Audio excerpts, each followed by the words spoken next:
مولاي صلی وسلم دائما ابدا علی حبیبک خیر الخلق کلہم یا صاحب الجمال و یا سید البشر من وجهك المنیر لا قد نبر القمر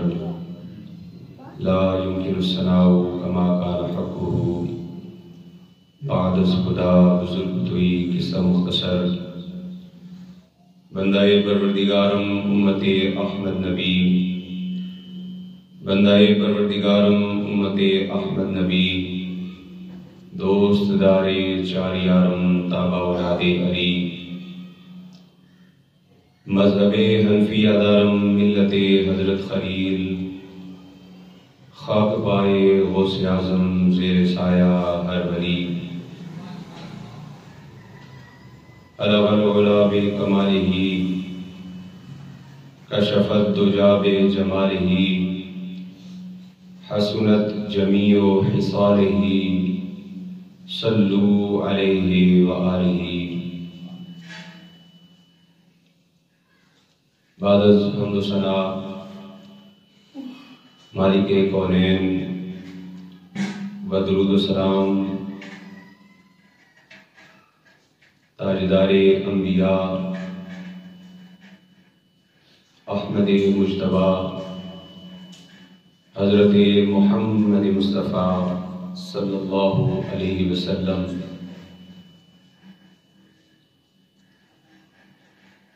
معزز محتشم سامعین وقار، قرآن مجید فرقان حمید سے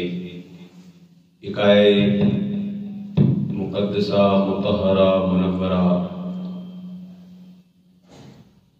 تلاوت کرنے کا شرف حاصل ہوا۔ اللہ تبارک و تعالیٰ کی بارگاہ میں دعا گو ہوں کہ خالق کائنات مجھے اس آیت کے ضمن میں حق بیان کرنے کی، ہم سب کو حق کو سن کر اسے قبول کرنے کی، اس پر عمل کرنے کی اور اس پر قائم رہنے کی توفیق عطا فرمائے۔ خالق کائنات قرآن مجید فرقان حمید کے اندر ارشاد فرماتا ہے قد جاءکم من اللہ نور، تحقیق آیا تمہارے پاس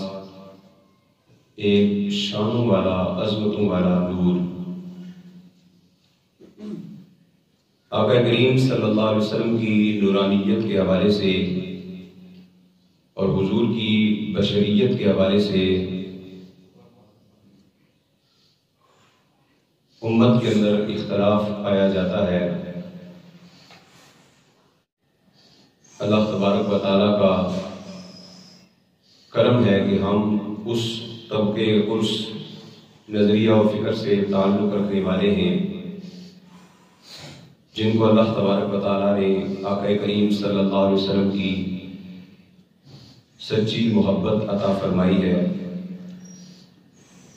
ایک وہ طبقہ ہے جنہوں نے آقا کریم صلی اللہ علیہ وسلم کی نورانیت کا انکار کیا کہ حضور نور نہیں ہیں، بشر ہی بشر ہیں۔ تو اس کے مقابلہ کے اندر اس کی ضد میں آ کر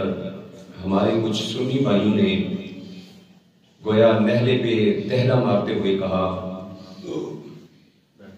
کہ حضور بشر نہیں، حضور نور ہیں۔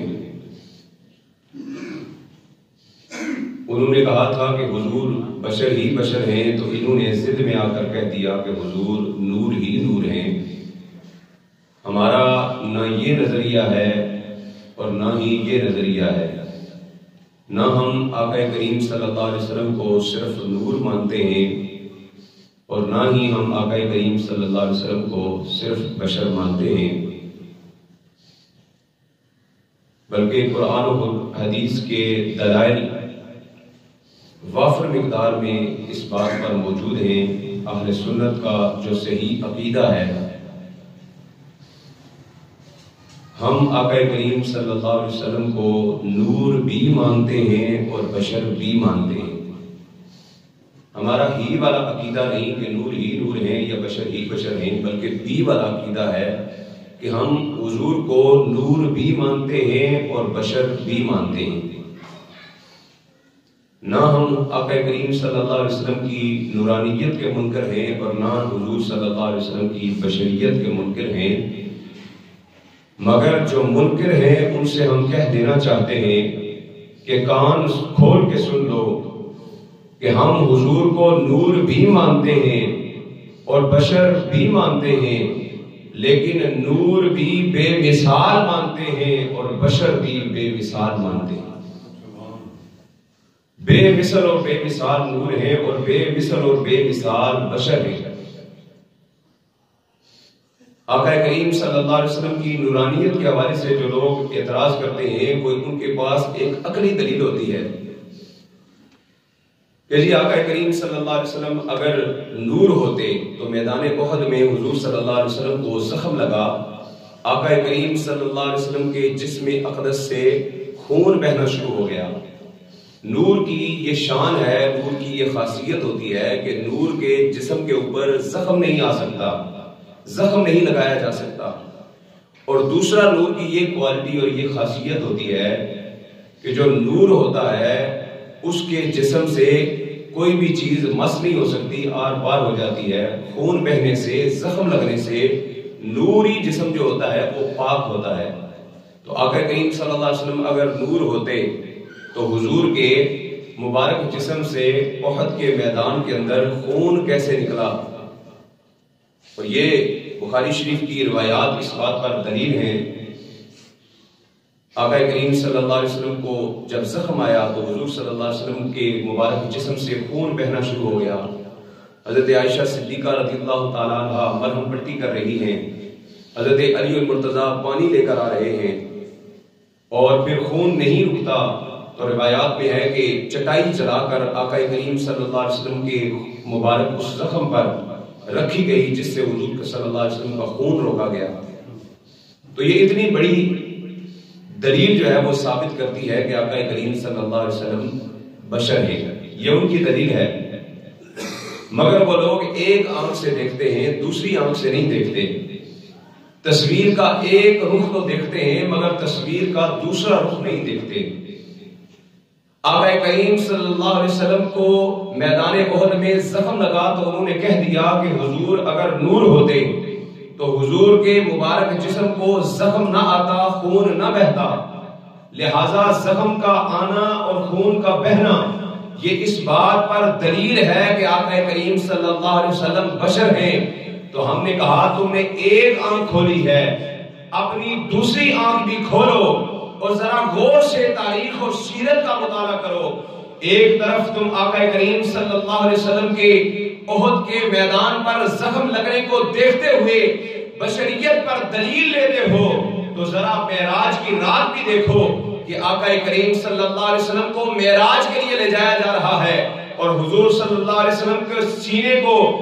گردن کے قریب سے لے کر ناف تک آقا کریم صلی اللہ علیہ وسلم کے سینے کو چاک کر دیا گیا مگر خون کا ایک قطرہ بھی نہیں نکلا۔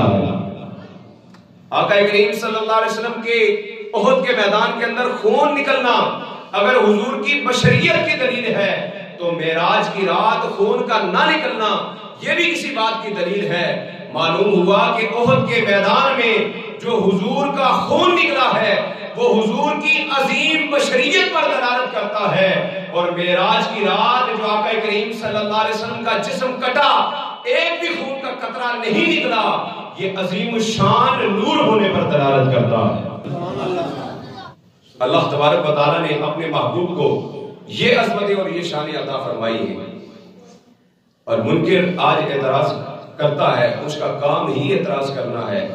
لیکن ہم قرآن و حدیث سے جو دلائل ملتے ہیں ان دلائل سے آقا کریم صلی اللہ علیہ وسلم کو نور مانتے ہیں۔ اور آج میں آپ کے سامنے بڑی بڑی گواہیاں پیش کرنے والا ہوں۔ سب سے بڑی گواہی خالق کائنات کی، جس نے حضور کو بنایا، جس نے تخلیق فرمایا، جس نے دنیا کے اندر مبعوث فرمایا، جس نے کسی چیز کو بنایا ہو اس سے بڑھ کر اس چیز کے بارے میں کوئی نہیں جانتا کہ اس نے کیا بنایا ہے۔ جس نے جو بنایا ہو اگر اس نے کوئی خرابی اس کے اندر پیدا دیکھی ہے، خرابی بنائی ہے، تو وہ جانتا ہے اس کے اندر کوئی خرابی ہے، اور جس نے کسی چیز کو ہر عیب سے پاک پیدا کیا ہو وہ بھی جانتا ہے کہ یہ ہر عیب سے پاک ہے۔ تو خالق کائنات جس نے اپنے محبوب کو تخلیق فرمایا اور دنیا میں بھیجا، رب کائنات سے عالم تخیلات کے اندر ہم نے سوال کیا، یا باری تعالیٰ تو بتا کہ تو نے نور بنا کر بھیجا ہے یا بشر بنا کر بھیجا ہے؟ کیا حضور صلی اللہ علیہ وسلم کے نور ہونے پر کوئی دلیل ہے؟ تو خالق کائنات قرآن مجید فرقان حمید کے اندر ارشاد فرماتا ہے، قد جاءکم من اللہ نور، تحقیق اے مومنوں میں تمہارے پاس میں نے عظمتوں والا نور بھیجا ہے، عظمتوں والا نور بھیجا ہے۔ قد جاءکم من اللہ نور، کوئی جاہل یہ بھی اعتراض کر سکتا ہے کہ رب نے تو فرمایا ہے قد جاءکم من اللہ نور، اللہ کی طرف سے نور آیا، یہ عظمتوں والا ترجمہ تم نے کہاں سے کر دیا ہے؟ اگر عربی گرامر سے ذرا بھی واقفیت ہو تو یہ اعتراض بندہ نہیں کر سکتا، کیونکہ عربی زبان کا قواعد و ضوابط کا، علم بلاغت کا یہ قانون ہے کہ جس لفظ کے اوپر دو زبر، دو زیر یا دو پیش آ جائیں اس کا بھی کچھ معنی معلوم کرتا ہے۔ قد جاءکم من اللہ نور، نور میں جو دو پیشیں آئی ہیں اس کا بھی کوئی مطلب ہے،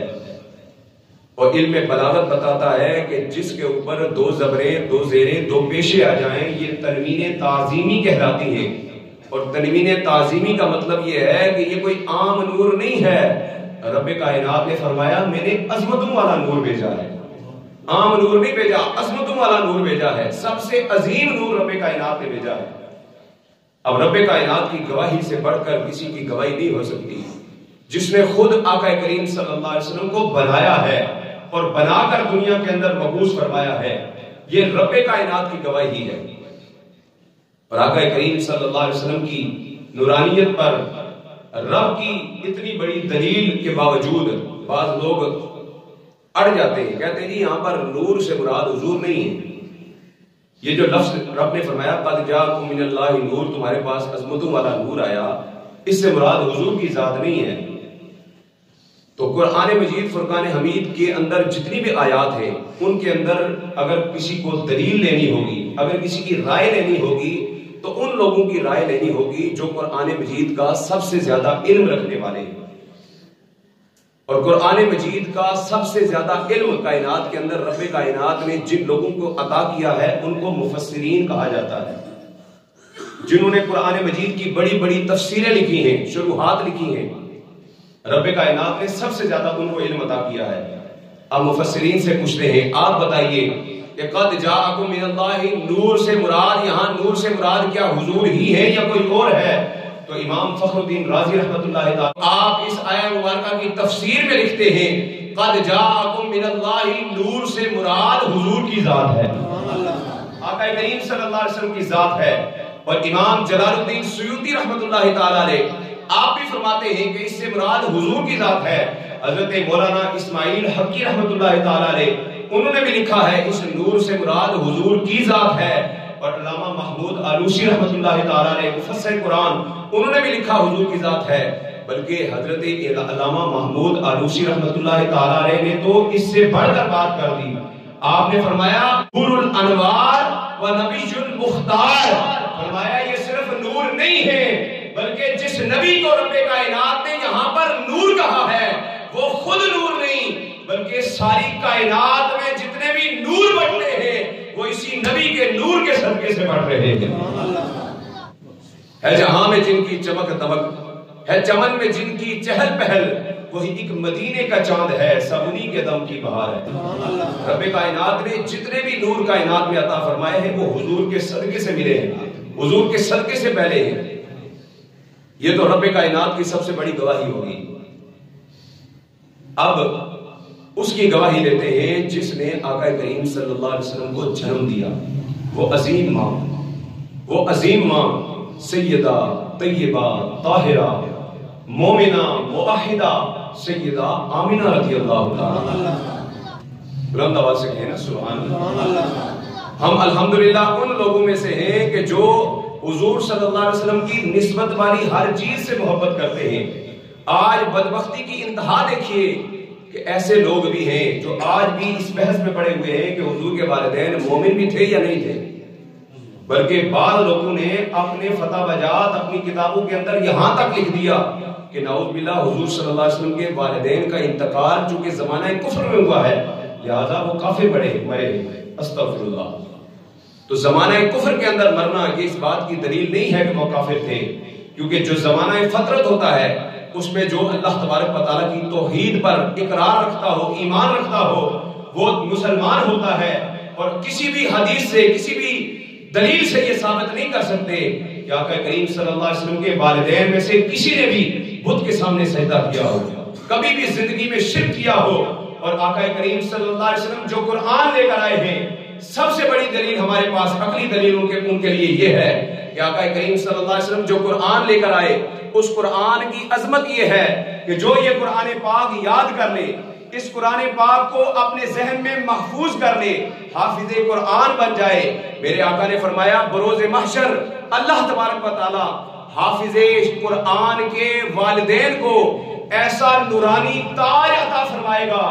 جس کی روشنی سورج کی روشنی سے بھی زیادہ ہوگی، جس کی روشنی سورج کی روشنی سے بھی زیادہ ہوگی. میں نے کہا اگر ایک حافظ قرآن وہ قرآن پڑھتا ہے جو میرے آقا کے صدقے سے ہمیں ملا ہے، اس کے والدین کی تو یہ عظمت مل جاتی ہے کہ ان کے سروں پر سورج سے زیادہ روشن تاج سجایا جاتا ہے. تو جس نبی کے صدقے سے رب نے قرآن عطا کیا ہے اس نبی کے والدین کی عظمتوں کا عالم کیا ہوگا. رب نے ان کو بھی بلند درجات عطا فرمائے. اللہ اکبر. محبوباں تے نکتہ چینی جڑا کرن تو باز نہیں آندا، محبوباں تے نکتہ چینی جڑا کرن تو باز نہیں آندا. اصل منافق جانیے اس نو او جھوٹے پیار جتاندا تے سانو دسیا عشق دے مفتی جڑا مڑ مڑ پیا فرماندا آزم جتھے دل لگ جاوے اتھے عیب نظر نہیں آندا. جہاں بھی جس نبی سے محبت ہو جائے، جس کی محبت دل کے اندر بس جائے، اس کا عیب نظر ہی نہیں آتا. اور کائنات میں رب کائنات نے جس کو بے عیب بنا کر بھیجا ہو، بے عیب ذات نے جس کو بے عیب بنا کر بھیجا ہو، اس میں کوئی عیب نکالنا شروع کر دے تو ہم ہرگز قبول نہیں کریں گے. تو ہمارا نظریہ کیا ہے آقا کریم صلی اللہ علیہ وسلم کے والدین کے بارے میں؟ ہم کہتے ہیں حضور کے والدین مومن اور موحد تھے، اس لیے ہم حضرت آمینہ کا جب نام لیتے ہیں تو ان کے اتنے القابات لگاتے ہیں، سیدہ، طیبہ، طاہرہ، مومنہ، موحدہ سیدہ آمینہ رضی اللہ عنہا. آقا کریم صلی اللہ علیہ وسلم کی والدہ سے پوچھا آپ بتائیے کہ آپ کے بطن اطہر سے کیا ظاہر ہوا؟ تو حضور کی والدہ فرماتی ہیں خارجہ منی نور. کہنا سبحان اللہ. علماء کو سن کے اتنا تو ان مشہور احادیث کا ترجمہ تو آپ کے ذہن کے اندر یقیناً ہوگا. حضرت آمینہ سلام اللہ علیہا فرماتی ہے میری بطن سے جو ظاہر ہوا وہ عظیم الشان نور تھا، عظیم الشان نور ظاہر ہوا. اور کہا وہ کتنا روشن تھا، اتنا روشن تھا، اتنا روشن تھا، اتنا روشن تھا. آپ فرماتی ہیں میں تھی مکہ میں اپنے گھر کی چار دیواری کے اندر، پھر اپنے مکان کے اندر، پھر اس کے اندر کمرے کے اندر، پھر اس میں بھی پیچھے جو کوٹھڑی تھی اس کے اندر تھی. اور نور محمدی کی چمک جب ظاہر ہوئی وہ نور اتنا روشن تھا، اتنا روشن تھا کہ مکہ مکرمہ میں اپنے گھر کی سب سے پیچھے والی کوٹھڑی میں موجود ہو کر اس نور کی روشنی سے میری آنکھیں رب نے اتنی روشن کر دی کہ مکہ میں بیٹھے ہوئے میلوں دور بصرہ اور شام کے محلات کا میں نے نظارہ کر لیا. مکہ میں بیٹھ کر اس نور کی نورانیت کے صدقے سے رب نے اتنا فیض عطا فرما دیا. اللہ اکبر. اسی لیے تو ہم کہتے ہیں نا کہ سرور عالم پیارے آقا جدھر سے گزرا کرتے تھے، سرور عالم پیارے آقا جدھر سے گزرا کرتے تھے، شجر گواہی دیتے تھے اور پتھر کلمہ پڑھتے تھے، شجر گواہی دیتے تھے اور پتھر کلمہ پڑھتے تھے. نور خدا کے منکر اب تو، نور خدا کے منکر اب تو اپنی آنکھیں کھول، آقا آقا بول بندے، آقا آقا بول، مل کے آقا آقا بول بندے، آقا آقا بول، آقا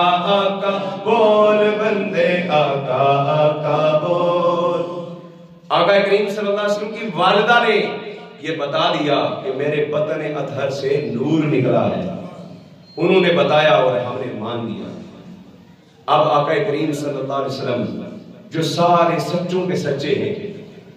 جن کی گواہی سب گواہیوں سے اوپر ہے، ذرا آمنہ کے لال سے پوچھتے ہیں بتائیے آپ نور ہیں یا نہیں ہیں؟ تو حضور نے فرمایا اول خلق اللہ نوری، رب نے سب سے پہلے میرے نور کو تخلیق فرمایا جب کچھ بھی نہ تھا، نہ زمین تھی، نہ آسمان تھا، نہ لوح تھی، نہ قلم تھا، نہ مشرق تھا، نہ مغرب تھا، نہ پورب تھا، نہ پچھم تھا، نہ ہوا تھی، نہ فضا تھی، نہ گھٹا تھی، نہ تحت و بحر تھے، نہ شجر تھے، نہ گھٹا تھی، نہ جنت تھی، نہ دوزخ تھی۔ ارے جب تھا بھی نہ تھا تو کیا تھا؟ یا بنانے والا خدا تھا یا بننے والا مصطفیٰ تھا۔ وہ بنا رہا تھا یہ بن رہے تھے، وہ سنوار رہا تھا یہ سنور رہے تھے، وہ سجا رہا تھا یہ سج رہے تھے۔ پھر بنانے والے نے بھی کیا تصویر بنا ڈالی، بنانے والے نے بھی کیا تصویر بنا ڈالی کہ شاعر کہتا ہے مصور نے بھی ایسی حد کر سی دیتی، مصور نے بھی ایسی حد کر سی دیتی، بڑی ریت دے نال تصویر کھچی، حسینہ جمیلہ دا منہ موڑ دیتا، محمد بڑا کے قلم توڑ دیتا۔ آقا کریم صلی اللہ علیہ وسلم کو سب سے پہلے بنایا، بلکہ حضرت جابر رضی اللہ تعالیٰ عنہ نے تو سوال کیا خود آقا کریم صلی اللہ علیہ وسلم کی بارگاہ میں، یا رسول اللہ اخبرانی عن شیئن قبل الاشیاء خلق اللہ تعالیٰ، یا رسول اللہ ہمیں بتائیے کہ رب کائنات نے جب یہ کائنات بنائی ہوگی تو سب سے پہلے رب کائنات نے کیا چیز بنائی ہوگی، کیا شے بنائی ہوگی؟ اب آقا کریم صلی اللہ علیہ وسلم نے صحابہ کو جواب دیتے ہوئے ارشاد فرمایا، یا جابر ان اللہ تعالی خلق قبل الاشیاء نورا نبیہ من نورہ، اے جابر جس رب کے قبضہ قدرت میں مجھ محمد کی جان ہے، اس رب کی قسم جب رب نے ساری کائنات کو بنایا تو سب سے پہلے رب کائنات نے تیرے نبی کے نور کو تخلیق فرمایا۔ سب سے پہلے رب کائنات نے حضور کے نور کو تخلیق فرمایا۔ ان سے بڑھ کر کوئی بڑی گواہی نہیں ہو سکتی، لیکن مزید گواہیاں دے دیتے ہیں۔ جب اللہ تبارک و تعالیٰ نے سب سے پہلے آدم کو بنایا، سب سے پہلے انسان کو بنایا، سب سے پہلے بشر کو بنایا، حضرت سیدنا آدم علیہ نبینا وعلیہ السلام، آدم علیہ السلام کا جسم مبارک تیار ہو گیا، اور جب رب کائنات نے آدم علیہ السلام کے جسم کے اندر روح پھونکی، جس میں آدم کے اندر زندگی کی لہر دوڑی، آدم علیہ السلام کو رب نے زندگی عطا فرمائی اور پھر آنکھوں کا نور عطا فرمایا، آنکھوں کی بصارت عطا فرمائی، تو رب کائنات نے آدم علیہ السلام نے ابھی آنکھیں کھولی ہی تھی، سر جھکا ہوا تھا، رب کائنات نے فرمایا ارفع رأسک یا آدم، اے آدم اپنے سر کو اٹھائیے اور اوپر دیکھیے، اپنے سر کو اٹھائیے اور اوپر دیکھیے۔ حضرت آدم علیہ السلام نے اپنے سر کو اٹھایا تو عرش کے پردوں کے اندر ایک خوبصورت حسین و جمیل نور چمکتا ہوا دیکھا۔ آدم علیہ السلام نے سوال کیا ما ھذا النور یا ربی، یا رب کائنات یہ نور کیا ہے جسے میں تیرے عرش کے مبارک پردوں کے اندر چمکتا ہوا دیکھ رہا ہوں؟ اللہ اکبر، رب کائنات نے فرمایا ھذا نور النبی، اے آدم یہ میری عظمتوں والے نبی کا نور ہے، شانوں والے نبی کا نور ہے، جو عرش کے پردوں کے اندر تیر رہا ہے، جو میں نے تجھ سے پہلے تخلیق کر دیا ہے۔ اے آدم یہ اس عظمتوں والے نبی کا نور ہے۔ اب ذرا توجہ کیجئے گا، ایک نقطہ آپ کو سمجھانے لگا ہوں، رب کائنات اپنے محبوب سے کتنی محبت کرتا ہے۔ اللہ تبارک و تعالیٰ نے اس دنیا کے اندر پہلے انسان کو پیدا کیا، پہلے انسان کے جسم کے اندر زندگی کی لہر دوڑی، اس کو رب نے دیکھنے کی قوت عطا کی، تو ابھی اس نے کوئی چیز بھی نہیں دیکھی تھی، رب نے حکم دیا ارفع رأسک یا آدم، اے آدم اپنے سر کو اٹھاؤ۔ لگتا ہے کہ رب کائنات چاہتا ہی یہ تھا کہ دنیا کے اندر جب میں سب سے پہلا انسان پیدا کروں، سب سے پہلے انسان کے جسم کے اندر جب میں روح داخل کروں، اس کی آنکھوں کو دیکھنے کی طاقت عطا کروں، بصارت عطا کروں، تو آدم علیہ السلام سب سے پہلے جس چیز کی زیارت کریں وہ نور مصطفیٰ ہو، سب سے پہلے نور مصطفیٰ کی زیارت کریں۔ یہ رب کائنات کی مشیت تھی۔ اور فرمایا اے آدم یہ میرے عظمتوں والے نبی کا نور ہے جسے میں نے تیری تخلیق سے بھی ہزاروں سال پہلے تخلیق کیا ہے، ہزاروں سال پہلے تخلیق کیا ہے۔ اور اے آدم اگر میں اس نور کو پیدا نہ کرتا تو میں زمین و آسمان کو بھی پیدا نہ کرتا، بلکہ فرمایا بھلا ایاکا، اے آدم اگر میں اس نور کو پیدا نہ کرتا تو میں تجھے بھی پیدا نہ کرتا، اگر اس کو پیدا نہ کیا ہوتا تو تجھے بھی پیدا نہ کرتا۔ معلوم ہوا رب کائنات نے لولا لما خلقت الافلاق فرما کر بتا دیا کہ اے آدم یہ پوری دنیا جو میں نے تخلیق کی ہے یہ صرف نور مصطفیٰ کا صدقہ تخلیق کی ہے، حضور کے صدقے سے ہی بنی ہے۔ اسی لیے ہم کہتے ہیں اے کس کے لیے اسوہ بلقیس تصور، یہ غمزہ رخسار جہاں تیرے لیے ہے، آرائش خد و حال ہستی کا سبب کون، یہ انجمن کون و مکان تیرے لیے ہے،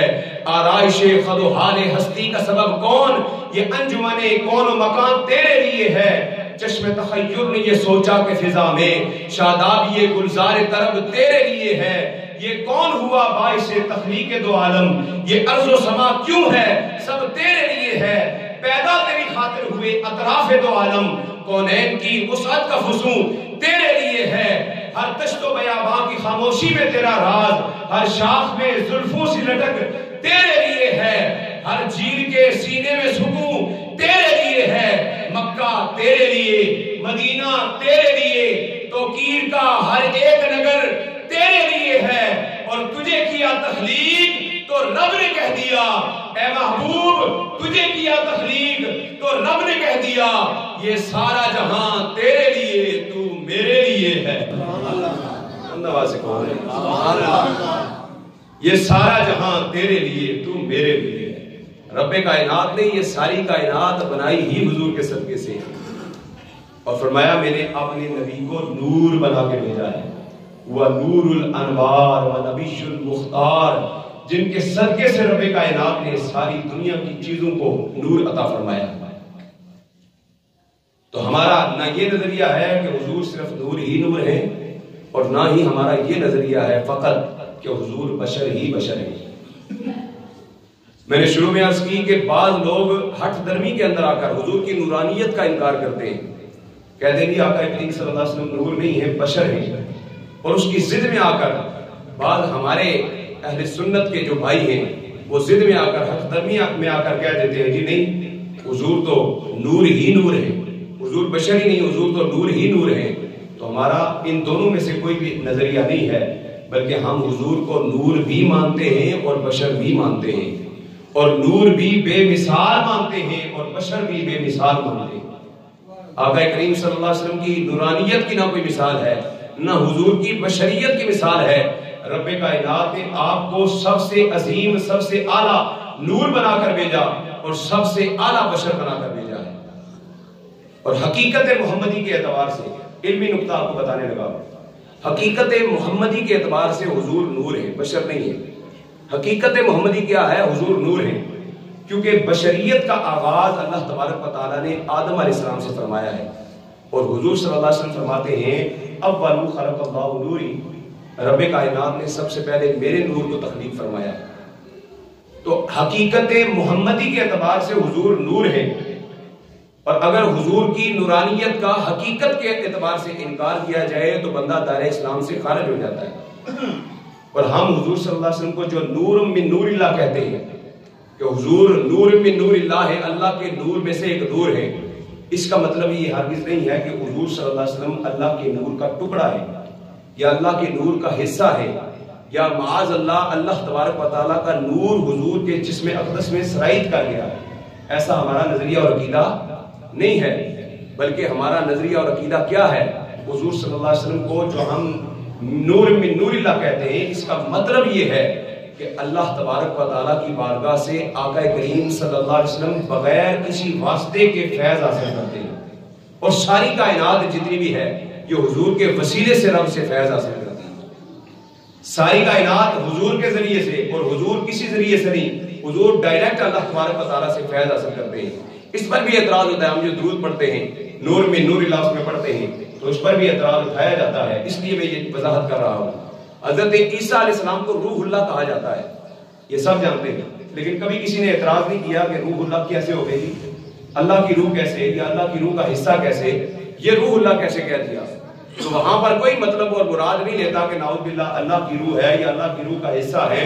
ایسی کوئی بھی مطلب اور معنی کوئی ذہن میں جو ہے وہ تصور میں نہیں لاتا۔ جب حضور صلی اللہ علیہ وسلم کو نور میں نور اللہ کہا جائے تو وہاں پر جو ہے وہ اعتراض اٹھا دیا جاتا ہے۔ تو جس طرح عیسیٰ علیہ السلام کو روح اللہ کہا جاتا ہے، اور وہ اس سبب سے کہا جاتا ہے کہ حضرت عیسیٰ علیہ السلام کو رب کائنات نے بغیر والد کے سبب کے پیدا کیا ہے، والد کے سبب کے بغیر پیدا کیا، لہذا وہ روح اللہ ہو گئے۔ اور آقا کریم صلی اللہ علیہ وسلم کو رب نے بغیر کسی حجاب کے، بغیر کسی پردے کے فیض عطا کیا، تو آقا کریم صلی اللہ علیہ وسلم بھی نور من نور اللہ ہوگا۔ اس لیے آقا کریم صلی اللہ علیہ وسلم کی نورانیت کے اوپر جو لوگ اعتراض کرتے ہیں ان کے لیے یہ ہمارے دلائل تو اور بھی بے شمار ہیں۔ آج کی اس نشست کے اندر جو واضح دلائل قرآن و حدیث سے پیش کیے گئے، اللہ تبارک و تعالیٰ کی گواہی، پھر آقا کریم صلی اللہ علیہ وسلم کی والدہ کی گواہی، ابو البشر حضرت آدم علیہ السلام کی گواہی، اور خود آقا کریم صلی اللہ علیہ وسلم کی گواہی، ان سے بڑھ کر کائنات میں کوئی گواہی نہیں ہو سکتی۔ اللہ تبارک و تعالیٰ ہمیں حضور صلی اللہ علیہ وسلم کی نورانیت پر یقین کامل رکھنے کی توفیق و رفیق عطا فرمائے۔ اب آپ کے امتحان کا وقت آ گیا ہے، ہم نے کتنا درود پاک پڑھنا ہے؟ کسی کو یاد ہے کتنا درود پاک پڑھنا ہم نے ٹارگٹ سوچا ہوا ہے؟ 10 لاکھ، ماشاءاللہ 10 لاکھ ہم نے درود پاک پڑھنے کی جو ہے وہ صحیح آغاز سوچا ہے کہ اللہ تبارک و تعالیٰ اگر ہمیں توفیق عطا فرمائے تو انشاءاللہ حضور صلی اللہ علیہ وسلم کی بارگاہ میں سب مل کر، پچھلے سال بھی مجھے یاد ہے کہ میں نے سرسری سے اعلان کیا تھا 2-3 بار ہی، لیکن اتنا جو ہے وہ فوکس نہیں کیا تھا کہ اتنا ہم نے ٹارگٹ جو ہے وہ اچیو کرنا ہے۔ امید ہے کہ انشاءاللہ جس طرح پچھلے سال آپ سب نے مل کر محبتوں سے نوازا تھا اور آقا کریم صلی اللہ علیہ وسلم کی بارگاہ میں کثیر تعداد میں درود پاک پیش کیا گیا تھا، اس سال بھی انشاءاللہ آپ خود بھی، اپنے بچوں کو بھی، اپنے گھر والوں کو بھی درود پاک لگانے پڑھنے کے مشن پر آپ لگائیں گے، تاکہ کثرت کے ساتھ حضور صلی اللہ علیہ وسلم کی بارگاہ میں درود و سلام کے نذرانے جو ہیں وہ پیش کیے جا سکیں، اور 10 لاکھ مرتبہ انشاءاللہ مجھے امید ہے کہ اس سے بھی کہیں زیادہ ہو جائے گا۔ میں الحمدللہ ابھی تک جو میں نے تعداد پڑھی ہے تحدیث نعمت کے طور پر آپ کو بتانے لگا ہوں تاکہ آپ کے دل کے اندر بھی جذبہ پیدا ہو جائے۔ الحمدللہ جب سے میں نے اعلان کیا تھا اس سے پہلے کا میں نے شروع کیا ہوا تھا، اور تقریباً 35,000 الحمدللہ میں پڑھ چکا ہوں۔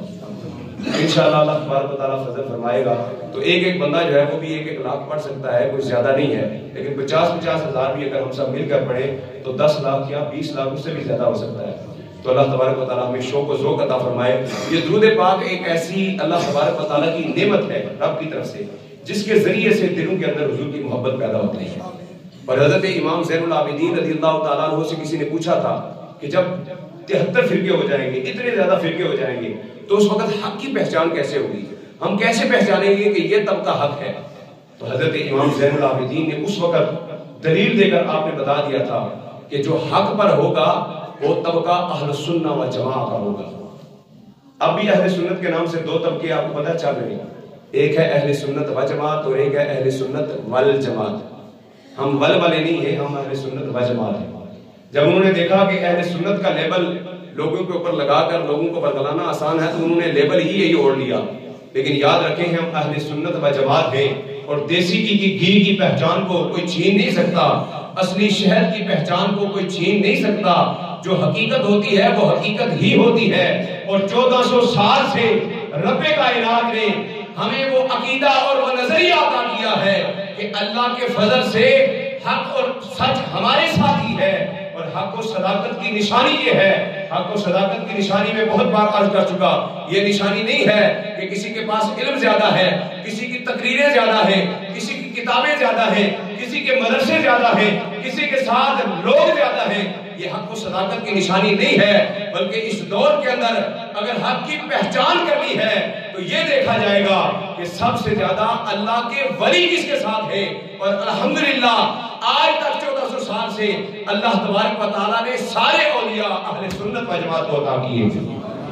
یہ اہل سنت کی حقانیت کی دلیل ہے، اور سارے سچے نہیں ہیں۔ ہر عقیدہ رنگ برنگا نہیں ہوتا، یاد رکھیے، ہر عقیدہ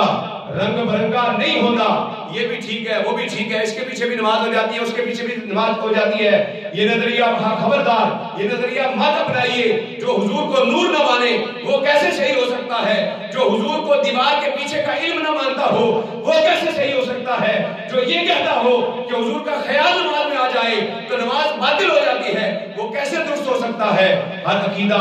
رنگ برنگا نہیں ہوتا، انجتے بیڑا پار ملنگا نہیں ہوتا، ہر ایک بوہا نہ کھڑکامی ناصر شاہ، ڈب کھڑپا مذہب چنگا نہیں ہوتا۔ ڈب کھڑپا مذہب نہیں اچھا ہوتا کہ سب کو ٹھیک مان لیا جائے، سارے ٹھیک نہیں ہیں۔ ہمیں جو اللہ تبارک و تعالیٰ نے حقانیت والا مذہب عطا کیا ہے کہ میلاد رسول کا مہینہ آتے ہی ہمارے دل باغ باغ ہو جاتے ہیں، حضور کی محبت میں ہمارے دل سرشار ہو جاتے ہیں، حضور کے نعرے، حضور کے ترانے، حضور کی نعتیں اور حضور کی بارگاہ میں ہزاروں انداز میں ہم حاضریاں پیش کرتے ہیں۔ یہ ہماری حقانیت کی سب سے بڑی دلیل ہے۔ اس لیے اللہ تبارک و تعالیٰ کی بارگاہ میں اور حضور صلی اللہ علیہ وسلم کی بارگاہ میں ہم نے درود و سلام کے نذرانے پیش کرنے ہیں، اور کسی روکنے والے کے روکنے پر نہیں ہم نے آنا، کسی بھی جو ہے وہ حضور صلی اللہ علیہ وسلم کی بارگاہ میں محبت کے نذرانے پیش کرنے سے روکنے ٹوکنے والے کو ہم نے خاطر میں نہیں لانا۔ آقا کریم صلی اللہ علیہ وسلم سے محبت کرنی ہے اور ٹوٹ کے محبت کرنی ہے، ٹوٹ کے محبت کرنی ہے۔ اس طرح آقا کریم صلی اللہ علیہ وسلم کی بارگاہ میں نذرانہ عقیدت ہم نے پیش کرنا ہے۔ آخر میں اعلانات سماعت فرما لیں۔ 16 نومبر بروز ہفتہ بعد از نماز عشاء جلسہ میلاد مصطفیٰ صلی اللہ علیہ وسلم بمقام مسجد یوسف کپور نئی آبادی شمالی محلہ آپ کے پڑوس کے اندر انشاءاللہ العزیز 16 تاریخ بروز ہفتہ عظیم الشان محفل میلاد مصطفیٰ کا انعقاد کیا جا رہا ہے، اور جس کے اندر خصوصی خطاب پروفیسر مفتی ثناء اللہ تنویر صاحب آپ اپنا نورانی وجدانی خطاب فرمائیں گے۔ تمام احباب اس محفل پاک میں شرکت فرمائیں۔ اور دوسرا اعلان 18 نومبر بروز سوموار بعد از نماز عشاء جامع مسجد بابا کرم شاہ بخاری سرحدی رحمۃ اللہ تعالیٰ علیہ انشاءاللہ العزیز، وہاں پر خصوصی خطاب حضرت علامہ مولانا محمد فاروق چشتی صاحب حافظ خان آپ خصوصی خطاب فرمائیں گے۔ اس محفل پاک کے اندر بھی شرکت فرمائیں، اور ہماری محفل پاک انشاءاللہ العزیز 24 نومبر بروز اتوار بعد از نماز عشاء آپ کی اس جامع مسجد رحمت للعالمین کے اندر عظیم الشان محفل جشن مالک کونین کا انعقاد کیا گیا ہے، جس کے اندر خصوصی خطاب فخر اہل سنت مقرر شیریں لسان حضرت علامہ مولانا اختر چشتی صاحب آپ خطاب فرمائیں گے۔ آپ سرگودا سے مہمان تشریف لائیں گے، اس کے اندر بھی آپ نے شرکت کرنی ہے، اور محفل پاک کے سجانے کے حوالے سے انتظامیہ کے ساتھ تعاون بھی کرنا ہے۔ مسجد کے کام بھی کافی حد تک مکمل ہوتے جا رہے ہیں، جو باقی بچتے ہیں وہ آپ ہی کے تعاون سے مکمل ہوں گے۔ اللہ عمل کی توفیق عطا فرمائے۔